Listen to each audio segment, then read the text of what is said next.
محيدينه runtii warshadeynta waxaa ka mid ahay talaabooyinkii ugu waaweynaa oo runtii kacaanku sameeyay 11 sano anuna 11 sano ee aan barbaarayay bay ahayd oo goobjoog baan u ilaa jaamacadii warshadihii baan bartay warshado badan baa dalka ku yaalay warshadaha ugu waaweynaa waxaa ka mid ahaa warshada sonkorta Mareerey warshada batroolka sifaysa oo aan shaqo ka bilaabay oo soo saari jirtay 10,000 oo fuusto maalintii qorshaheedu ahaa inay soo saarto Ciraaq baa nagu caawisay waxay ahayd kuruud oo yasha ayaa la keenay markabka baddu soo istaagay waxa loo sameeyay pipe badda ku xiran pipe kaasa markabka kuruud oo yasha jira ama saliid ceerin sida uu ku xiranayay markaas lagu bam gareynaya haamanka marka lagu bam gareeyo halkaas waxa laga bilaabi jiray sifaynta oo processka sifaynta ayaa halka laga gali jiray gaaskii laga sameeyo gasolintii tii diyaaradda xataa ayaan sameyn jirnay naaftadii baan sameeynaynay by product baa ka soo baxa halka anigu waxaan ka ahaa processka engineer baan ka ahaa process engineer oo the controlka processka wuxuu ku dhisan yahay temperatureka iyo pressureka iyo waxa marka dad controller ayaan marka anigu ayaan ku qornaa dabeedna by product baa jiray ka soo baxa warshadaha refineryga petrolka sifeeya waxa laga agdhisay warshadii petrolka warshad kale oo bacriminta ah oo 100 tan oo baaragtay 100 tan ma adiga 1,000 tan ka badan loogu talagalay maalintii inay soo saarto warshadaas waxay isticmaali jirtay waxa loogu talagalay by product ka soo baxa ama qashinka ka soo baxa warshada petrolka sifeynta sulfurka iyo carbonka iyo waxa ma garanaysa oxygen-ta iyo waxaas inta la isku daro nitrogen-ka iyo ayaa wax laga sameyn jiray urea wax la yiraahdo bacriminta dabeedna halkaas ayaa warshadii ugu weyneed Afrika ee bacriminta laga dhisay maalin dhawaato waxaan arkay Ethiopia oo dhisanaysa warshada ugu weyn ee bacriminta runtii anaga kaga horeynay nasiib darro deewaatay naga burburtay waliba waxay dhisayaan sidii modelkii xamar beriga warshada petrolka sifaysa iyo warshada bacrimintu ay isku agyaaleen oo ay midda kale ay u ahayd by product yani ayay iyaguna wadaan waxay sameynayaan warshada gaaska sifaysa ayay ka dhisayaan warshada bacriminta labada warshadood waxa way iskaabayaan waxa ka soo baxa qashin ka soo baxa warshada sifaynta gaaska ayay isticmaalaysaa warshada bacriminta Ethiopia waxaan u maleynayaa sanadka 2028 inay wax soo saarkeeda bilaabi doonto Ethiopia markaan maalin dhawaato arkay waxaan soo xasuustay nidaamkeeni warshadaheeni waxa jiray warshadii sigaarka oo sigaar kala duwan soo saari jirtay waxa cajiib ah muxidiino waxaan lahayn jirnay warshad dawada samaysa anigu 3 bilood baan practical u tagay oo ka shaqeeyay barigaan ardayga ahaa warshadaasi waxay soo saari jirtay 114 nooc oo dawa waxay ku taalay wadada Afgooye marka Gahayr la dhaafo warshad Talyaaniga ayaa gacanta ku hayay engineer Soomaaliya iyo kiimis Soomaaliya ayaa ka shaqeynayay shaqaale mushaar fiican bay qaadanayeen 84kii bay bilaabatay 83kii bay shaqadeeda bilowday macnaha productionkii ugu horeeyay 84kii buu bilowday 85kii 86 iyadoo shaqeynaysa oo 7 wadan oo Afrikaana u dhoofisa dawooyinka imagine hatta safaaradda Mareykanka ayaa waxay keentay FDA da Mareykanka way eegeen way FDA certified bay noqotay safaaradda Mareykanka ayaa safaaradaha Mareykanka Afrika ku yaalo dhan iyo Qaahira Masar ayay dawooyinka uga qaadi jirtay meesha يعني marka warshad dawada heerkaasi warshadii Snaipiasa oo iyada lafteeda aan training u tagnay warshad cajiiba ayay ahayd inkastoo maaragtay qasabka waxyaabaha by product laga sameeyo ay kamid ahayd khamriga laftigiisa uu kamid ahaa oo waxay ahayd warshad Talyaaniga sameeyeen oo u sameeyeen sonkor iyo khamri iyo caaga waxa la sameeyay jiray caagadana waa la sameeyay jiray by productiga caagada laga sameeyay jiray warshad weyn oo Mareerey laga sameeyayna waan la soconaa warshadii ugu weyneed Afrika ee skor samaysa ayay ahayd waxa ka shaqeynaya ugu yaraan 5,000 oo qof baa ka shaqeynaya warshada Mareerey ee sokorta warshado badan baa jiray tii hilibka jirtay Kismaayo oo runtii boqolaal neef maalintii la qali jiray waxa jirtay warshadii maaragtay kalluunka qasacadaynaya ee laasqori ku yaalay yani warshadii kabka ayaa jirtay baabuurta oo bari cajiib ah in Talyaaniga kaxeeyo wuxuu nageeyay warshada kabka militariga iska lahaa biraha marka la sameeyo ayaa waxaa jirtay baanya la yiraahdaa waxa weeyaan waa meel biyo ku jiraan oo ah baraag weyn marka baraagta waxaa lagu shubayaa birtan la yiraahdo chromka iyo aluminiumka iyo biro la isku daray birahaas waxay dah u sameeyaan maaragtay waxay dahar u sameeyaan birta marka la sameeyo ay dahar u sameeyaan si aan u dhaxlaysan ninka Talyaaniga ee professorka wuxuu yiri fiyaad tagayo maan arag biyo warshadan calvination ama calvinization waxa weeye dheeha iyo u sameeyaan birta wuxuu yiri warshada fiyaad ee baawurta samaysa ma lahan buu yiri baanyadan galvanization ma lahan buu yiri waa cajiib marka waxa weeye warshadu sidaas ayay u banaayeen warshada hargaha ayaa jirtay runtii aad iyo aad runtii anigu aan waliba ka soo shaqeeyay project hargaha ah markaan Somali Development Bank qaybta engineering aan ka shaqeynayay warshadaas waxay soo saari jirtay saamaha waxay soo saari jirtay saamihii oo maartay la magdeeyay waa la dhoofin jiray lacag adag baa ayaa lagu dhoofin jiray markii ugu dambeysay dalka ka soo baxayay mashruucii aan hayay investment-ka ahaa waxay ahayd balaarinta warshada hargaha iyo saamaha ee ku taalay lambar 4 marka la dhaafo warshado badan baa jiray waxaan mar aan tagay Barawe waxa la sameyn jiray warshad kabaha samaysa dad baa iska lahaa kabaha ayaa la sameyn jiray yacni waxa cajiib ahayd saanta meesha lagu sameeyaa ayuu marka advance ma ahayn warshada Barawe aan ku soo arkay laakiin waxa baraagay yaro chemicalka inta lagu shubo hargihii lagu magdeeyo dabeedna lagu jilciyo dabeedna waxa ka shaqeynayay warshada 200 oo qof baa ka shaqeynayay ninka warshada iskale baan israacnay oo maalgelin ka doonayay bangiga horumarinta dabeedna meeshan soo qiimeynayay yacni cajiib waxa ahayd kabaha marka la sameeyo ferrocoya kaba la yiraahdo la sameey jiray saanta hoose ayuu Itaaliya ka keeni jiray saanta sarana meesha lagu sameey jiray marka istaambada ay leeyihiin waxa istaambo u itusay made in Italy aba ku qornayd dabeedna ninkaasi nin cajiib u ahaa Talyaanigu u dhoofin jiray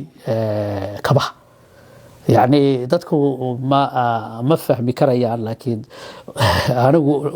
indhahaygan ku soo arkay kabihii oo la sameeyay ferrocoyihii Talyaaniga loo dhoofinay wuxuu ku leeyahay mar qaar kood kuwii aan Talyaaniga u dhoofinay baa dib inta dad uga soo iibsadaan ayaa lagu iibiyaa buu yiri dukaamada xamar weyne lagu gadaa buu yiri marka wadanku runtii warshadeyntu aad bay u sareysay waxayna ka bilaabatay gacan koor ilaa iyo Talyaanigi waxa la qiyaasaa 300 warshado yar yar baabergi hor ku oli jiray warshaduna waxay ahaayeen warshado dad iska leeyihiin oo private warshada Coca-Cola kale ganacsato Soomaaliyeed baa iska lahayd laakiin markii dambe kacaan ku dhashay ee bilaabatay qaramayntu bilaabatay waxa la wareegay kacaanka la wareegay oo hantidii kacaanku la wareegay bay kamid ahayd waxayna ku jirtay mabda'a hanti wadaagga in qaramayn la sameeyo muhidiino mashruuca waxa ka shaqeynayay ragaano asxaab ahayn qaar iga loodkii ugu horeeyay ahaa iyo qaar aan isku loodahaynba mashruucaas wuxuu ahaa goob weyn meeshaas waa meesha badda ay ka gasho biyaha ay ka gasho webigu uu ka galo badda agteeda waa meel loogu talagalay runtii biyahaas in lagu celiyo marka la sameeyo ka bacdina koronto laga sameeyo dam laga sameeyo dam wuxuu ahaa loogu talagalay localka in beeraha iyo maaragtay area-daasi ay korontana ka hesho biyana ay ka helaan lagu waraabiyo beeraha ilaa iyo la soo gaarsiiyo mareeray korontada nasiib daro mashruucaasi ma hirgelin oo magaca sheegaysid waaba kii kula baxay faanol farkama qodna macnaheedu waxa weeye uu raagay in badan oo waxaan u maleeyaa markii ugu horeysay waxa bilaabay qolooyinkan Mareykanka ayaa bilaabay daraasadii ugu horeysay iyaga sameeyay ka bacdi waxa la yiri waa kharash badan baa ku baxaya markii dambe shirkada waxa yimid Chinese-ka adigu mashruucaasi muu hirgelin muddo badanna uu socday waa mashruuc u baahan runtii in dib aad loogu eego waana mashruuc loo baahan yahay ilaa iyo hadeertan hadaad aragtid landscape-ka dhulkaasi meesha biyuhu ka galaan webigu ka galo badda waa dhul aad iyo aad u qurux badan Soomaaliya oo dhan 15 milyan 20 milyan waxay tahayba inta hadii la dejiyo way ka badan tahay waana ku filantaa waana ku noolaan karaan laakiin dadka maaragtay runtii nimcada Ilaahay siiyay Soomaalidu ma arkaan dhul weyn baynu deganahay Soomaalida haday noqoto ilaa Somaliland ilaa iyo Soomaalida geeskeeda kale raas Kamboni waxa weeye dhul ilaa aad iyo aad u qurux badan bad aad weyn oo runtii baaxad weyn leh laakiin dadkii waxaad moodaa wax soo saarkii uma soo jeedaan waxyaabaha ugu wacana waxa weeyaan aqoontii oo yaraatay aragtidu waxay leedahay mid fog iyo mid gaaban dadkii aragtidii fogeyd oo meesha ka baxday waxay moodaa dadkii waxay kusoo koomeen muxidiinow aragti dhow maanta maxaa la cunaa maanta maxaa la helaa maanta maxaynu qorsheynaa wax aynkaas laakiin aragti fog ummadaha adduunku waxay ka fekeraan aragti fog boqolka sannadood soo socda ayay ka fekeraan mashruuc markaad samaysid beriba waxaan tegey meeshan Kismaayo waxaan ka hirgelinayay mashruuc cusbada ah mashruuca cusbadii wuxuu ahaa meel la yiraahdo kuda magaciinu sida ahaa baan filayaa 1988 bay ahayd mashruuca qof dumar ayaa iska lahayd waxay sameynaysay cusbada marka la sameynayo waxa weeyaan waa baraagahaasi waa sida beer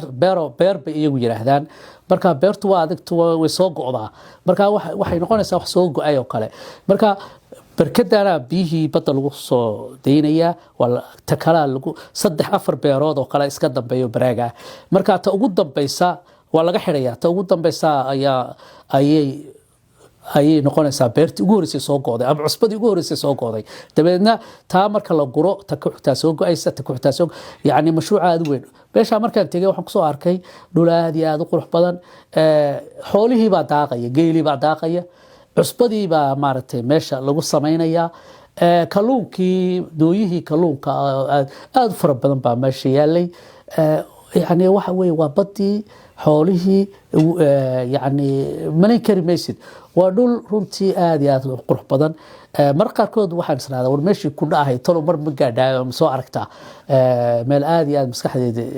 uga bixila weeye sida u qurux badnayd iyo wax soo saarka ay lahayd ama kalluun ha haato ama xoolaha ha haato ama cusbadaas ay shirkadaasi ay sameeynaysaa aan ka shaqeynay haate ويدينا واحد عجيبة ورئيسك هذا أشياء ويدينيسين واحد صح السنة أنا 4 سنوات وحن بريني نافيجيشن waxaan galay markaan dugsiga dhexe ka baxay waxa jiray iskuul la oran jiray iskuulka badda marka iskuulkii badda galay English baan ku dhigaynay macallimiin markaan galay macallimiin Ruush ah noo dhigaysay markii dambe macallimiin Hindiya ayay keeneen UN ku keeneen macallimiinta Hindida wax noo dhigaysay waxa weeye badii waxaan bartay navigation baan bartay iyo fishery oo ahayd maaragtay minor aha marka ardaydii aan ka wada baxnay qaar baa markii dambe u shaqeynayay maraakiibta ka shaqeynayay qaarna waxay ahaayeen kabtanay ka ahaayeen maraakiibta kalluunka runtii Soomaaliya maraakiib bay lahayd markii la oran jiray Jubba Bolimog maraakiib caynkaas ayay lahayd waxay lahayd shirkadii la oran jiray kalluumaysiga Talyaaniga iyo Soomaalidu la lahaayeen shanta markab lahayd maraakiib waaweyn bay ahayd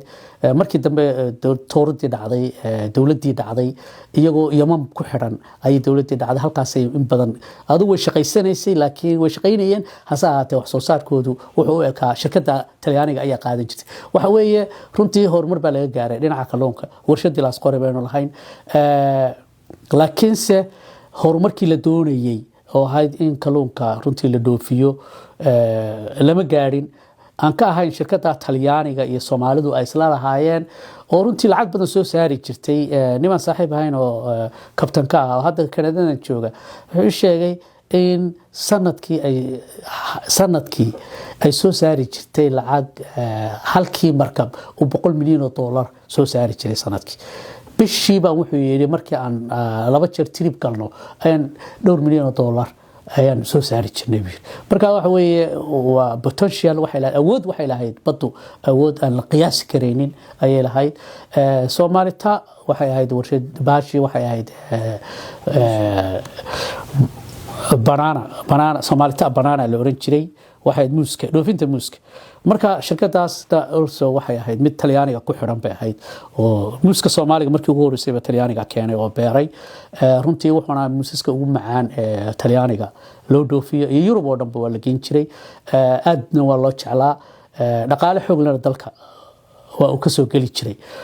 Somali Airlines waxa cajiiba maxidiro anigoo Malaysia jooga ayaan masaajid baan ku socday nin baa isbitaal baan meesha ayaan tegay markaa isbitaalka waan kasoo baxay baa masaajid baan ku socday jimcay ahayd nin baa garabkayga igu soo qabtay markaasuu wuxuu igu yidhi assalaamu calaykum calaykum assalaam baan wuxuu yidhi ma Soomaali baa tahay markaasaan haa wuxuu waniyow Soomaalida waan jeclahay inaan u duceeyaa markaasaan nin weyn oo daa u ahaa wuxuu yidhi Somali Airlines 1974 ilaa iyo 1980 wuxuu yidhi Somali Airlines waxaan ahayn maan raaci jirin buu yidhi haddaan nahay maleeshiyaan wuxuu yidhi dadka maleeshiyaanku waxay saf u gali jireen oo waiting list u gali jireen diyaaradda Somali Airlines waxaan markaan u socono Ingiriiska iyo Yurubta u socono waxaan ka raaci jirnay transit uga raaci jirnay Qaahira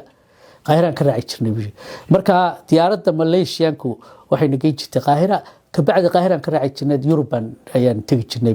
marba koodna Talyaaniga aynu sii mari jirnay yaani waxa weeyaan maxaad ku jeclaatay baa wuxuu service-koodan aad u jeclaa buu yiri iyo cuntadooda xalaasha ah ayaan aad u jeclaa ninkaas wuxuu ahaa nin marka isbitaal weyn oo ku yaala Kuala Lumpur ayuu wuxuu ka ahaa director ka ahaa